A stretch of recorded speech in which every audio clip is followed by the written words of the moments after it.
ಪತ್ರವನ್ನ ಪ್ರೇಮ ಅವರು ಬೆಂಗಳೂರಿನಿಂದ ಬರೀತಿದ್ದಾರೆ. ಪೂಜ್ಯ ಗುರುಜಿಯವರ ಪಾದಗಳಿಗೆ ನನ್ನ ನಮಸ್ಕಾರಗಳು ಅಂತ ಹೇಳ್ತಾ, ನನ್ನ ಕಷ್ಟಗಳಿಗೆ ದಯವಿಟ್ಟು ನೀವೇ ಪರಿಹಾರ ಕೊಡ್ತೀರಾ ಅಂತ ನಂಬಿದೀನಿ ಅಂತ ಹೇಳ್ತಿದ್ದಾರೆ ಗುರುಜಿ. ಅವರ ಮಗ 6 ತಿಂಗಳಾಯ್ತಂತೆ ಮನೆ ಬಿಟ್ಟು ಹೋಗಿ, ಇನ್ನೂ ಬಂದಿಲ್ವಂತೆ, ಎಲ್ಲಿದ್ದಾನೆ ಅಂತ ಗೊತ್ತಿಲ್ಲ. ಜ್ಯೋತಿಷ್ಯ ಕೇಳಿದ್ರೆ ಹೇಳ್ತಾರೆ ವಶೀಕರಣಕ್ಕೊಳಗಾಗಿದ್ದಾನೆ ಅಂತ. ಅಂಡ್ ಕೆಲವರು ಹೇಳ್ತಾರೆ ಸತ್ಯನಾರಾಯಣ ಪೂಜೆಯನ್ನ ಮಾಡಿಸಿದ್ದೀರಾ ನಿಮ್ಮ ಮನೇಲಿ, ಅದಕ್ಕೆ ಹೀಗಾಗಿದೆ. ಇವ್ರು 4 ಸರಿ ಸತ್ಯನಾರಾಯಣ ಪೂಜೆಯನ್ನ ಮನೆಯಲ್ಲಿ ಮಾಡಿಸಿದಾರಂತೆ. ಹಾಗಾಗಿ ಇದರಿಂದ ಏನಾದ್ರೂ ದೋಷ ಬರುತ್ತಾ? ನೀವು ಹೇಳಿದ ದೇವಸ್ಥಾನಗಳಿಗೆಲ್ಲ ಹೋಗಿದ್ದೀನಿ ಅಂತ ದೊಡ್ಡ ಪಟ್ಟಿನೇ ಮಾಡಿದ್ದಾರೆ ಗುರುಜಿ. ನೀವು ಹೇಳಿರೋ ಒಂದೊಂದು ಕಾರ್ಯವನ್ನು ನಾವು ತಪ್ಪದೆ ಮಾಡೇ ಮಾಡ್ತೀವಿ ಅಂತ ಹೇಳ್ತಾರೆ ಪ್ರೇಮ ಅವರು. ಪ್ರೇಮಮ್ಮ, ಅದ್ಯಾವನೋ ಹೇಳದವನು ಒಂದು ಮಾತ್ರ ದೊಡ್ಡ ತಪ್ಪು ಅಂದ್ರೆ ಅವನು ಫಸ್ಟ್ ಹಿಡ್ಕೊಂಡು ಹೊಡಿಬೇಕು. ಯಾಕೆ ಅಂದ್ರೆ ನೀವು ಯಾವತ್ತೂ ತಿಳ್ಕೊಳ್ಳಿ, ದೇವರ ಪೂಜೆ ಮಾಡಿದ್ರೆ ಯಾವ ದೋಷಗಳು ಬರಲ್ಲ. ಒಂದು, ನಿಮ್ಮ ಮಗ ವಾಪಸ್ ಬರಬೇಕು, ಅಷ್ಟು ಬೇಕಾಗಿರೋ ವಿಚಾರ. ಅವ್ನು ಹೇಳಿದ್ದು ಇವನು ಹೇಳಿದ್ದು 108 ಜನ ಹೇಳೋದು ಕೇಳಬೇಕಾಗಿಲ್ಲ. ನಿಮಗೆ ಬೇಕಾಗಿರೋದು ಏನು ಅಂದರೆ, ಇಡೀ ಶಾಸ್ತ್ರ ಸಂಪ್ರದಾಯ ಏನು ಅಂದರೆ, ಹಾಗಿರ್ತಕ್ಕಂಥ ಕಥೆಗಳು ಈಗಿರ್ತಕ್ಕಂಥ ಕಥೆಗಳು ಬೇಕಾಗಿಲ್ಲ. Answer to the point. ಅಂದರೆ ಪ್ರತಿಯೊಬ್ಬ ಮನುಷ್ಯನಿಗೂ ಯಾವುದೇ ಒಂದು ಶಾಸ್ತ್ರವನ್ನು ಹೋದಾಗ ನಿಮಗೆ ಏನು ಬೇಕೋ ಅದನ್ನು ಡೈರೆಕ್ಟಾಗಿ ಕೇಳಿ, ಅದನ್ನು ವ್ಯವಸ್ಥಿತವಾಗತ್ತಾ. ನಾವು ಹೆಂಗೆ ಕಾಲ್ ತಗೊಂತೀವಿ, ನಾವು ಬಂಗ್ಲಾ ತಗೊಂತೀವಿ, ಇದೆಲ್ಲ ಬೇಕಾಗಿಲ್ಲ. ಎಲ್ಲರೂ ಹೇಳ್ತಕ್ಕಂಥ ವಿಧಾನ ಅಂದರೆ ಎಷ್ಟು ಜನ ನಿಜ ಹೇಳ್ತಾರೆ, ಎಷ್ಟು ಜನ ಸತ್ಯ ಹೇಳ್ತಾರೆ. ಹೇಳಿದ್ನಲ್ಲ, ಶಾಸ್ತ್ರ ನಿಜ, ಶಾಸ್ತ್ರಿ ಸುಳ್ಳು, ಜ್ಯೋತಿಷ್ಯ ನಿಜ, ಜ್ಯೋತಿಷಿ ಸುಳ್ಳು. ಆದ್ರಿಂದ ಕರ್ತವ್ಯ ಏನೋ ದೈವ ನಂಬಿಕೆ. ಆ ದೈವ ನಂಬಿಕೆ ಜೊತೆಗೆ ನಮ್ಮಲ್ಲಿರ್ತಕ್ಕಂಥ ನಿಗೂಢ ರಹಸ್ಯಗಳನ್ನ ತಿಳ್ಕೊಳ್ಳೋಕ್ಕೆ ಒಂದು ಒಳ್ಳೆ ವಿದ್ಯಾಭ್ಯಾಸ ಕಲ್ತಿರತಕ್ಕಂಥ ಶಾಸ್ತ್ರ ಸಂಪ್ರದಾಯವನ್ನು ಇಟ್ಕೋಬೇಕು. ಇದು ಸನಾತನ ಧರ್ಮ. ಅದರಲ್ಲಿ ನಿಮ್ಮ ಮಗ ವಾಪಸ್ ಬರೋಕ್ಕೆ ಮೂಲ ಮಂತ್ರ ಹೇಳ್ತೀನಿ, ಬರ್ಕೊಳ್ಳಿ. ಆ ಮೂಲ ಮಂತ್ರ ನಿಮ್ಮೊಬ್ಬರಿಗೆ ಅಲ್ಲ, ಇಡೀ ಜಗತ್ತು ನೋಡ್ತಾ ಇದೆ. ಇವತ್ತು ಇಡೀ ಜಗತ್ತು ನೋಡ್ತಾ ಇರತಕ್ಕಂಥ ನಿಮ್ಮೆಲ್ಲರಿಗೂ ಈ ಮೂಲ ಮಂತ್ರ ನಾ ಭೂತೋ ನ ಭವಿಷ್ಯತಿ. ನೀವು ಮಾಡಬೇಕಾದಿಷ್ಟೇ, ಒಂದು ಬಕೀಟ್ ನೀರು, ಏನೋ ಒಂದು ಬಕೀಟ್ ನೀರು ಕಬ್ಬಿಣದ ಬಕೀಟಲ್ಲೇ ಇಡಬೇಕು. ಯಾವುದೋ ಪ್ಲಾಸ್ಟಿಕ್ ಬಕೀಟ್ ಇರುತ್ತೆ, ತಾಮ್ರದ ಬಕೀಟ್ ಇದೆ, ಇದೆಲ್ಲ ಕಥೆ ಇಲ್ಲ. ಕಬ್ಬಿಣದ ಬಕೀಟಲ್ಲಿ 3/4 ಬಕೀಟ್ ನೀರು ಇಡಬೇಕು. ಆ 3/4 ಬಕೀಟ್ ನೀರಲ್ಲಿ ನಿಮ್ಮ ಮಗನ ಹೆಸರು ಹೇಳ್ಕೊಂಡು ನಮಸ್ಕಾರ ಮಾಡಿ ನೀರನ್ನು ಹಾಕ್ತಾ ಇರಬೇಕು. ದೇವರ ಸ್ಮರಣೆ ಮಾಡ್ಕೊಂಡು ಗಂಗೆ ಚ ಯಮುನೆ ಚೈವ ಗೋದಾವರಿ ಸರಸ್ವತಿ ನರ್ಮದಾ ಸಿಂಧು ಕಾವೇರಿ ಜಲಯಸ್ಮಿನ್ ಸನ್ನಿಧಿ, ಅಂದ್ರೆ ನೀರನ್ನು ಹಾಕಬೇಕಾದ್ರೆ ಈ ಗಂಗಾ ಮಂತ್ರವನ್ನು ಹೇಳ್ಕೋಬೇಕು. 3/4 ಬಕೀಟ್ ಮಾತ್ರ ತುಂಬಿಸ್ಬೇಕು ಹೇಳಿದ್ದೀನಿ. ಹಳೇ ಕುದುರೆ ಲಾಳ ಇದನ್ನ ನೀವು ಮಾಡಬೇಕಾದ್ದು ಮಂಗಳವಾರ ದಿವಸನೇ, ಬೇರೆ ದಿವಸ ಮಾಡಿದ್ರೆ ಪ್ರಯೋಜನ ಇಲ್ಲ. ಮಂಗಳವಾರವೇ ಕಬ್ಬಿಣದ ಬಕೀಟ್ ಇಡಬೇಕು.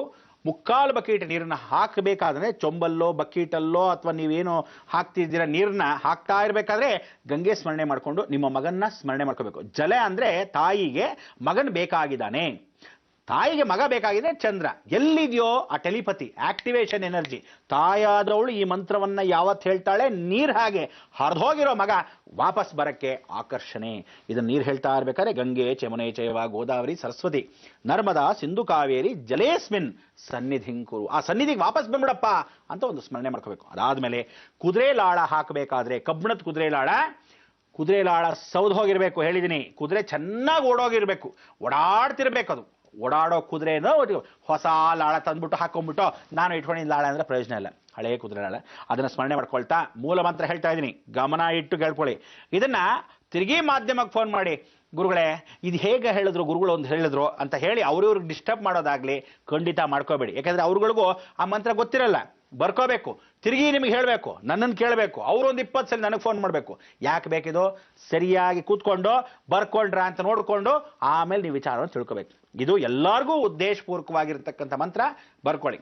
ಓಂ ನಮೋ ಕಾರ್ತಿವೀರ್ಯ, ಓಂ ನಮೋ ಕಾರ್ತಿವೀರ್ಯ ಖಲುದ್ವೇಷಿ ಕೃತವೀರ್ಯ ಸುತೋ ಬಲಿ, ಕೃತವೀರ್ಯ ಸುತೋ ಬಲಿ ಸಹಸ್ರಬಾಹು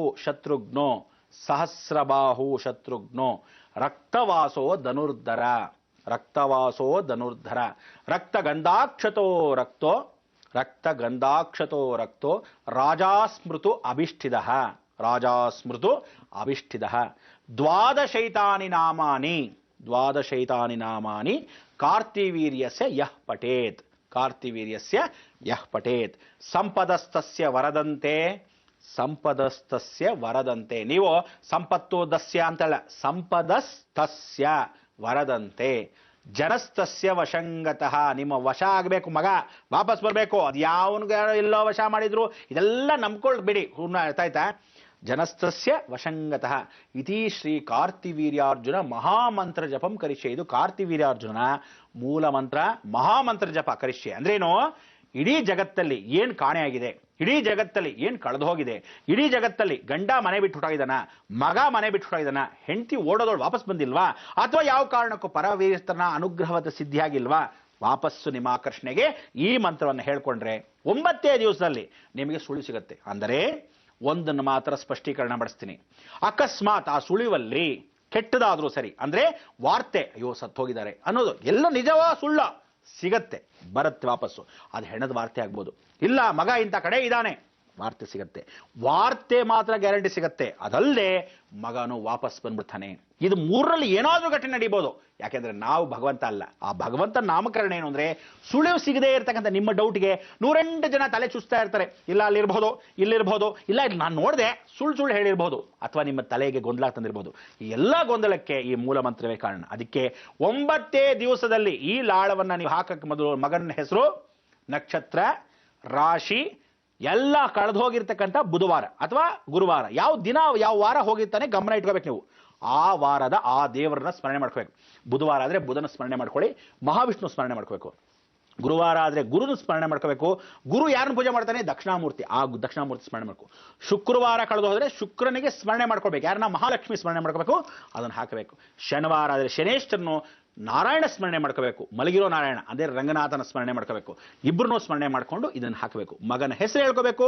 ಅವನಿಗೆ ಯಾವ ಕಾಲಕ್ಕೂ ಯಾವುದೇ ಆಪತ್ತು ಬರದೇ ಇದ್ದಾಗೂ ನಿಮ್ಮ ಮನಸ್ವಭಾವದಲ್ಲಿ ಸ್ಮರಣೆ ಮಾಡಿಕೊಂಡು ಇದನ್ನ ಹಾಕಿದ ತಕ್ಷಣ 9 ದಿವಸದಲ್ಲಿ ನಿಮ್ಮ ಮಗನ ಸುಳಿವು ಖಂಡಿತ ಸಿಗತ್ತೆ. ಮಗನೇ ಬರಲಿ ಅಂತ ನಾನು ಕೂಡ ಹಾರೈಸ್ತೀನಿ. ಭಗವಂತನ ಕೃಪಾ ಕಟಾಕ್ಷವಾಗ್ಲಿ. ಆದರೆ ನಿಮ್ಮ ಪ್ರಯತ್ನ ಎಷ್ಟು ಮಟ್ಟಿಗೆ?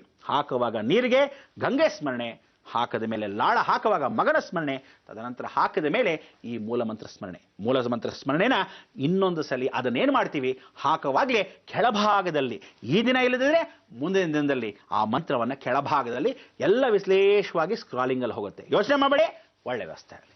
ಪ್ರೇಮ ಅವರೇ, ಆದಷ್ಟು ಬೇಗ ನಿಮ್ಮ ಮಗ ಮನೆಗೆ ಮರಳೋ ಹಾಗಾಗ್ಲಿ ಅಂತ ನಾವು ಆ ಭಗವಂತನಲ್ಲಿ ಪ್ರಾರ್ಥಿಸ್ತೇವೆ ಅಂತ ಹೇಳ್ತಾ ಪತ್ರವನ್ನ ಬರೆದಿದ್ದಕ್ಕಾಗಿ ಧನ್ಯವಾದ.